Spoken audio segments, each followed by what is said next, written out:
due to instinctual sort of psychological innate tendencies, people like to be in tribes because you're safe in numbers. Also, it's nice to be around your family and your friends and stuff like that. Other people are nice people, do you know what I mean? It's nice to do that. So I'm not criticizing that per se. I'm not saying that everyone should go and live for a year as a hermit in the mountains or anything like that. But just be aware that the powers that be are aware of the way that your brain can be manipulated using these innate sensibilities. And so when you find yourself, it's called de-individuation, and essentially this is why people get caught up in riots, because you become hypnotically involved with a larger consciousness. It's like being in a shoal of fish. A shoal of fish gets together because that makes them look like one big fish, and so it scares away predators.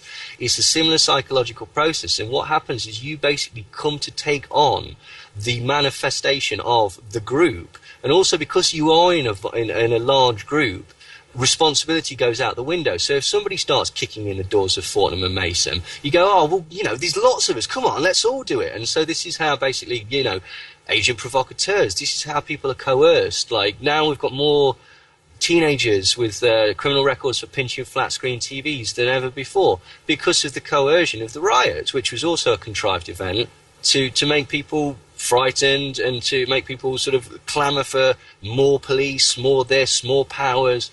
And again, it's not necessary. Like, it is a slow drip, drip, drip feed of total control. I find the advertising industry must have a big play on our mind control, as it were, and it seems to intent on just turning us into selfish consumers.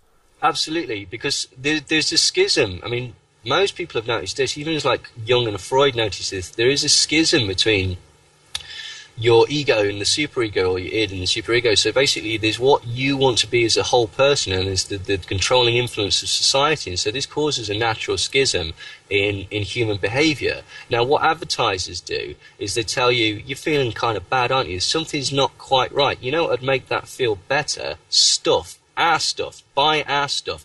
Also, if you buy our stuff, you can compare yourself to other people, and because our stuff is the best stuff, you'll know that you're the best person.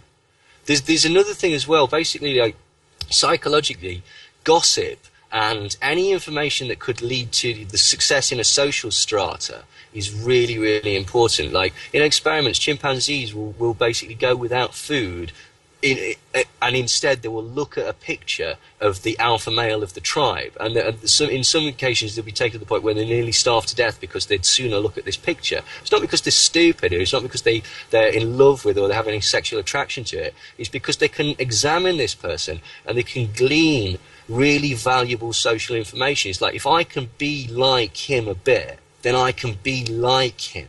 And again, advertisers know that, the powers that be know that. That's why they have sporting people behind every sort of government campaign. That's why they have people with sponsorship deals. You want to be a bit like Wayne Rooney, go out and buy his boots. And that'll give you that sort of, if you're more like him, you're more likely to be more like him. Well, this is all pretty fascinating stuff. I'm thinking, though, what I was trying to corner you down on, and it's a bit my own theory, is the people we're bombing in Iraq, Afghanistan, Somalia, Mali, Libya, they're all indigenous tribes. Yeah. And that's what I see. And we're in this civilization where we're all broken down into individuals, supposedly, And I was trying to work out what their war plans are, why they keep bombing indigenous people everywhere to introduce democracy or something. Yeah, to make them free. They are dead and free. Like, I think you're absolutely right. I think there's a number of reasons. Like, obviously, there's the mineral wealth, there's the strategic position, there's the position to help Israel against Iran, which is coming, etc. But yeah, I think you're right. I think it's that there's a stamping down on holistic medicine. There's a stamping down on anything that's sort of connected to. That's not connected to high technology, and high technology is the answer to all ills. And so I think you're right. I mean, one of the reasons that we're bombing Afghanistan is because it's easy, because there's nobody there to fight. Do you know what I mean? There's no way that they could be a threat to us. So that's one thing. So it allows them to portray this concept of an ongoing conflict. But I think that's very interesting that you say that they are sort of indigenous populations. I mean, look at what happened to the Native Americans. Look what happened to the Aborigines. Look what happened to the sort of Celtic traditions. Look what happened to the Norse traditions. I mean, even in places like Norway and stuff like that, if you start mentioning Odin or anything like that, people look at you and assume that you're a Nazi. Like, you know, whether that be the case or not. So I think that's interesting that you say that. I think there certainly is a move away from anything that suggests that you could even get sort of really paranoid about it and say it's an extension of the sort of Renaissance period, where what we're saying is essentially we're better than the world. What you could even argue, it's not my position, but you could see how some people could say that what they're suggesting is that we are better than God, because we have bettered him. Whether that, again, that's not the case, it's just that there is no other argument, because any other argument has been stamped down. What took you on this journey of eccentricity or uniqueness? I just got bored. To be honest, like I don't see that. This is the thing. People say, why did you interested in this and stuff like that? I say, why aren't you interested in this? This is really interesting. I don't know really. I have a capacity for sort of like taking in pointless information or what people would consider pointless information. And I just happen to find this. But the other thing is that once you start to look into certain things, call it what you will, call it New World Order, call it conspiracy, call it whatever, it takes about 4 seconds of examining it to go, hang on, someone's lying to me here. Somebody's lying to me about something. This does not add up at all. And, you know, it is insulting that the stuff is there in front of your face, often contradictory in the same newspaper, Wednesday to Thursday.